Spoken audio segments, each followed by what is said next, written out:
Welcome to Legacy Conversations, a channel where we preserve military memories and history.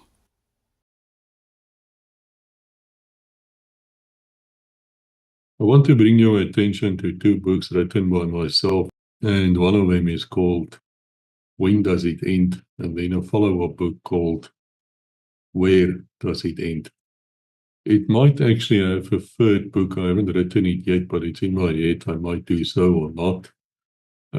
Called Why Did It End? Now, it's a fascinating story, these books, because it's about the Jewish army. Now, the Jewish army has got nothing to do with the Israeli army. In fact, Israel didn't even exist.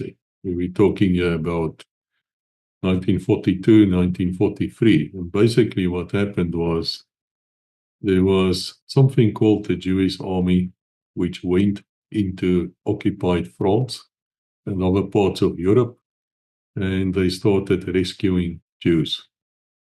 Now, in those days, of course, the Nazis were there, and they were trying to catch these Jews and get hold of them and murder them in the concentration camps. I don't have to explain this to you. It's well known. And it so happens that Rebecca's family on her side lost everyone in the concentration camps, those who stayed behind in Europe. On my side, with my grandmother who fled to the Union of South Africa, I believe all of them died as well. And so it's very personal to us. I wrote these books with Rebecca's assistance to educate. And would you believe, if you read the first book, When Does It End? You will find out that the Jews were not stupid. They could see this coming. They could see that it was going to happen. And therefore they started making plans to get out. But sadly, they were not welcomed. Nobody wanted them. If you read the book, and of course it's fictionalized, but the history in it is most definitely not, you will read sad cases of a ship which sailed all the way to America and they wouldn't be allowed to put their feet on American soil. And at the end of the day, they had to sail all the way back to Europe, and you can imagine what happened further. It came out in the books that Switzerland, Swineland, despite all their stories that they were so kind to the Jews and they brought all the Jews in and they took care of them, actually the truth is not really that. There's a bit of a different clue there, which you'll also discover in the books. In that 50,000, 30,000 Jews were denied entry in Switzerland because there was something wrong with their passports, or perhaps they didn't bribe the Swiss enough. I wouldn't know. Matter of historical fact. And they also died in the camps. Now, for South Africans, especially the Afrikaner like me, the word concentration camp actually refers back to the Boer War of 1902. That's when that ended, in 1899 and 1902, and that is where the British Empire, that is the British Army, yes, them, that is where they actually started hoarding Afrikaners into concentration camps. They had a scorch policy for many, many reasons. They never apologized, and 1 out of every 3 died. 1 out of every 3. It's a bitter thing. It's a very bitter thing because people don't know about it and they're astonished when they find out. Now, I've often wondered, why did the Jews during World War II and before that, why did they surrender to the Nazis? I mean, if I know I was going to be murdered in a concentration camp, I'm definitely not just going to walk voluntarily into it. I'm definitely going to fight my way out.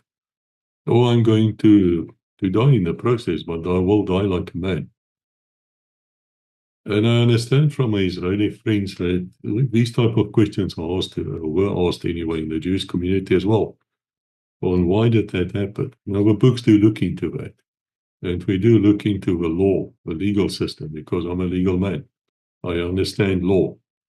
I've been trained as an attorney. I practice as an attorney. So when I read laws, even if it's not my own countries, I do understand the purpose behind it. And it's a warning, which also comes out in these books. It's a warning. It can happen again. It definitely can happen again. Might not be against the Jews, but it might be against Christians. It might be against certain types of Christians, those who keep the Sabbath day. In fact, that too was predicted in the Bible. So these are very, very interesting books. If you like them, read them. If you like what I just told you and you want to know more, get hold of the books while you can. I'll put the links in the description as well. And perhaps you can know something about the history of what happened there is actually astonishing. I mean, they did rescue these Jews. They rescued a lot of Jews. They smuggled them out of Europe. There's a great gratitude towards these people, because remember, when the war ended, and this is also in the books, the Royal Navy, those Brits again, the Royal Navy actually started intercepting the old merchant ships who were taking these Jews who now survived the concentration camps. They were now going to the Holy Land, back to Palestine in those days.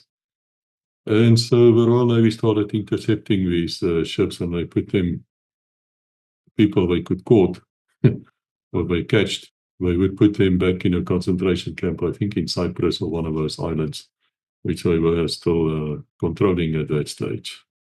It's a horror story. It's a horror story which happened here. And once again, it may happen in the future. So get hold of the books, you read them, get hold of them, support the Legacy channel. And I thank you for listening. Let's carry on and hear what the actual video is about.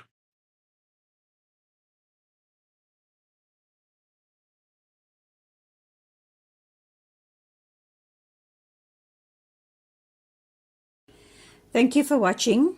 Please like, subscribe, and ring the bell to receive notifications.